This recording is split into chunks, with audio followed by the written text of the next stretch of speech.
In this video, I'm going to be talking about the missing person of Samantha Clarke.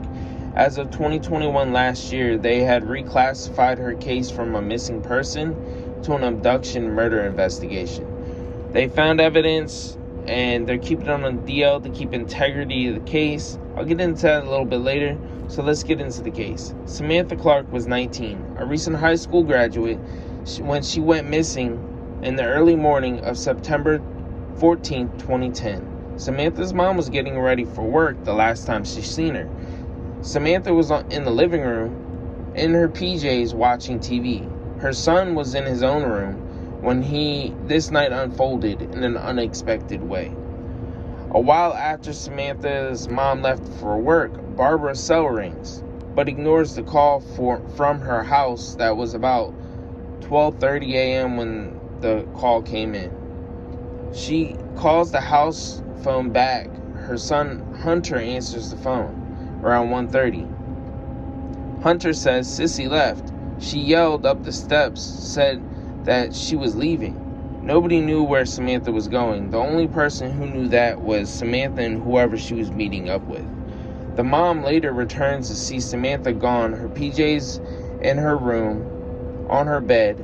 She changed clothes, left, and took her house key. According to Samantha's mom, Barbara, she didn't go outside of the house after dark by herself.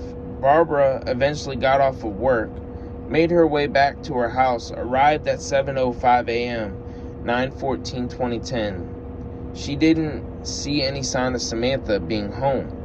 She took her son to school. Then when Barbara got home, she decided to take a nap. When Samantha's mom woke up, she was hoping to see Samantha, but she wasn't there. Barbara stated, "I was starting to get worried, so I went to go to the police department to report her missing, but they told me I had to wait 48 hours to file a missing person report." Come to find out from the Orange Police Department's chief, James Fenwick, said Barbara reached out to another jurisdiction, who said you had to wait 48 hours. But that is not correct. She then came directly to us. We did not get the case until the 15th. We've been working on it nonstop ever since.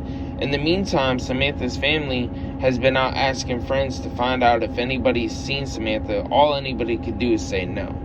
And one thing I will say is that if anybody goes missing and you need to report them missing, go up to the police department, wherever the jurisdiction that you guys are in, and report them missing. They may probably tell you, oh yeah, you have to wait time. You really don't.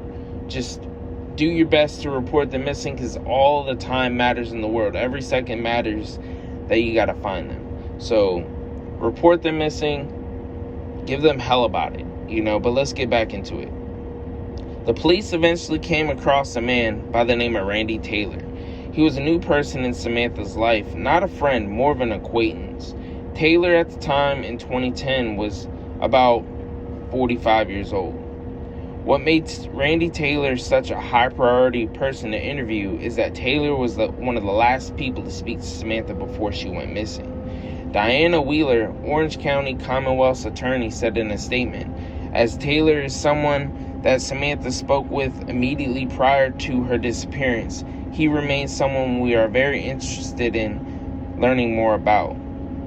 Taylor has told the newspaper that was interviewing him, a Charlottesville newspaper called The Hook, Clarke had expressed romantic interest in one of his younger acquaintances, but soon shifted her sights to another friend who happened to have a girlfriend. Taylor said in the same interview with The Hook, he called Clarke to warn her to stay away from the second man because he heard the girlfriend saying she wanted to beat her ass.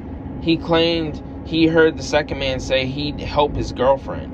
At this moment in time, Randy Taylor is the prime suspect in the disappearance of Samantha Clarke. Taylor, as of 2022, is actually in prison, serving multiple life sentences. The reason for this is because 3 years after the disappearance of Samantha Clarke, another teen went missing. Her name is Alexis Murphy. She was only 17 years old. I'll do another separate video on this, but in short, on August 3rd, 2013, Alexis Murphy was last seen at a gas station in Livingston, Virginia, in her white Nissan Maxima.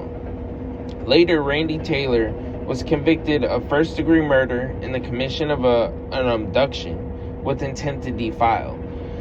10 years later, Samantha Clarke left her house thinking she would be back soon, but that never happened. Samantha is still missing in 2021. Orange County Police Department have found new evidence to reclassify the Samantha Clarke missing persons case to an active abduction murder investigation. Orange Police Chief Jim Fenwick said in a press conference that he couldn't elaborate on the details that led to the change, except to cite new information and advances in investigative and forensic technology. Totally agree with keeping, as much information, on the DL, on the down low, close to the vest as you can, because you want to keep the integrity of the case. So that's totally understandable. I hope someone comes forward and actually gives the info needed to find Samantha Clarke and find out who really killed her, because as we know now, they reclassified it as an abduction murder, and I'm gonna guess, in my opinion, it's Randy Taylor. Randy Taylor did that, but there's no concrete proof right now that we know of. Only the police will know. And until then, I hope she rests in peace, and I hope her family does get the closure that they really need, because it's really sad. This stuff shouldn't be happening, but I'm trying to get the word out there. And then if you guys actually do have any information on this case, I'll leave it all in the description below, and in a pinned comment most likely. And you guys can contact Orange County Police Department, and I'll talk to you guys in the next case.